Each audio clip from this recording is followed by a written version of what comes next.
Welcome back to We Do Pay It Forward. I am so excited for you to hear the next episode. My guest today is Dr. Laura. Laura is a psychologist, a keynote speaker, podcast, and thought leader on the evolution of work. I'm so excited that you get to hear from the founder of Canada Career Counselling.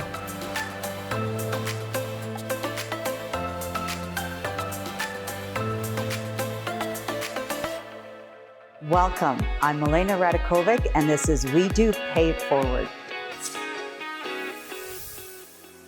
Thank you so much, Laura, for being here. I'm so excited about our topic of building fulfillment in work and life.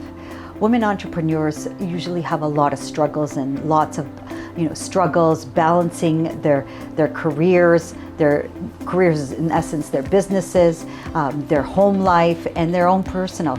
What are some good advice or tips that you could give aspiring women entrepreneurs?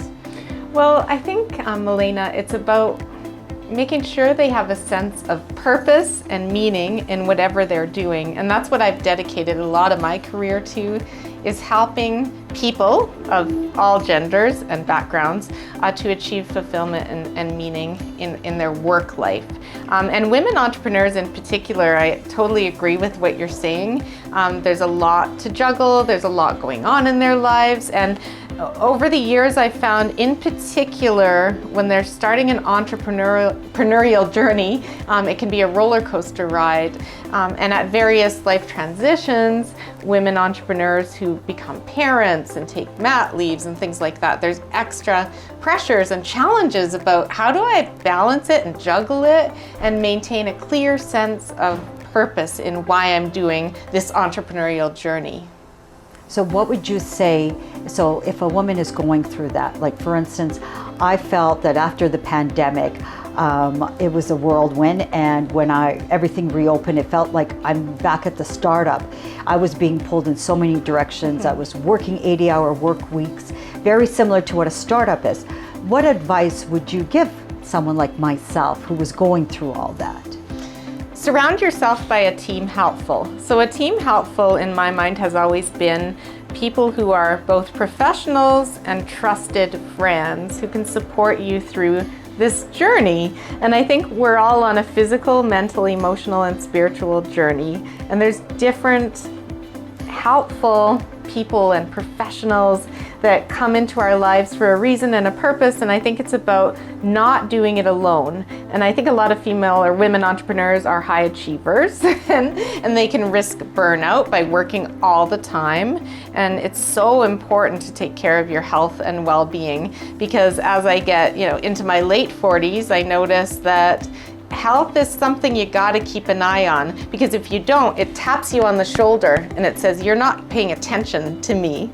So I always think about every day and every week setting the intention as a woman and an entrepreneur. How am I going to nurture my physical health, my mental health, emotional health, and spiritual health, as well as my social network and my team helpful? Which providers am I going to have in my life this week to keep me on my feet and to support and elevate me? Don't do it alone. I love that. I love that. Having a team behind you and having that emotional support from either your spouse or a family member or a friend, I think that is very powerful. I don't think I could have done it on my own either. I think that's a great advice, and thank you for that tip. Is there someone or an example? I know it's very hard in your profession, but a story that you could share with us that somebody might relate with, that went through a struggle in their life as an entrepreneur, and what some of the steps you had advised them that maybe our listeners could take now?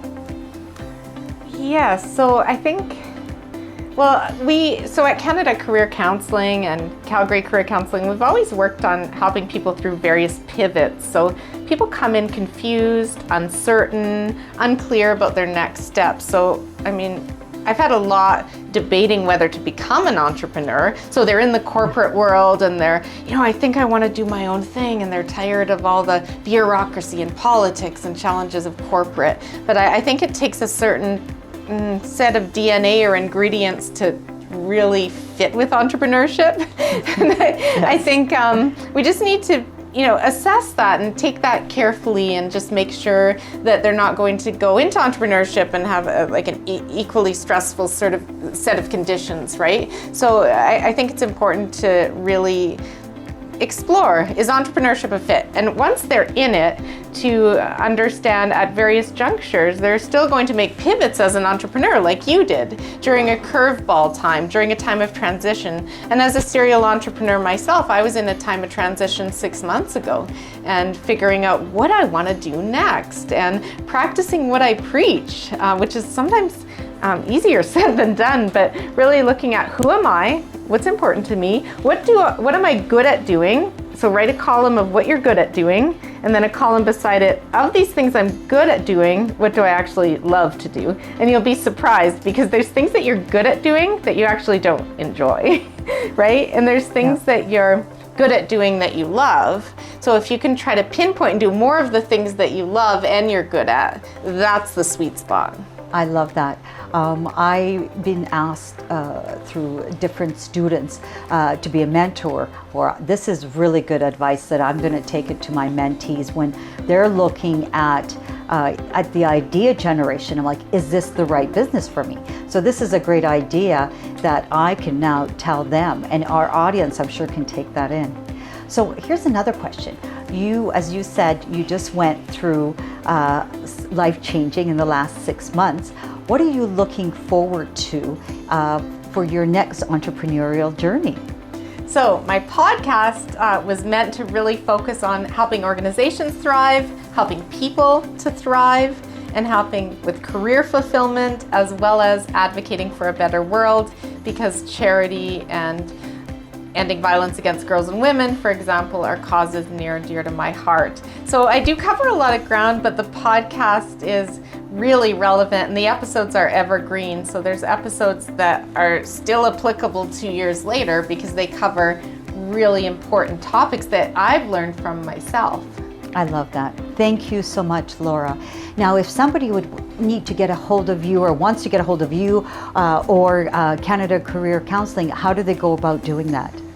So at my drlaura.live website, you can find more about my keynote speaking. My podcast is on there, and it's on all the podcast platforms, as well as my articles, my books, and just information to connect with me, as well as CanadaCareerCounselling.com. You'll find myself and my team of career psychologists across Canada. Wonderful. So I have one last question. What female entrepreneur or leader inspires you? Well, Deanna Workland actually is a good friend of mine who I met a number of years ago, and I always admired how she's pivoted her career in directions that are meaningful to her. So to raise confidence and empower youth through the Empowering Minds and Emergenetics, which is more about understanding your thinking and behavioral styles and how you come across in the world, which is used for students across schools. It's used for professionals. I've done it across organizations, this tool. So Deanna brings these amazing programs and tools to the world, and she uses her leadership and her business skills to make a true difference on this planet. So I nominate Deanna Workland. Thank you so much, Laura. I hope you all enjoyed this wonderful session on how you can build fulfillment in your work and life. Thanks, everyone. Thanks again to our sponsor, Enta Solutions, for paying it forward and supporting women leaders and entrepreneurs. If you were inspired and want to join the WEDO community, then go to WeDoCanada.com and sponsor and nominate the next inspiring woman entrepreneur.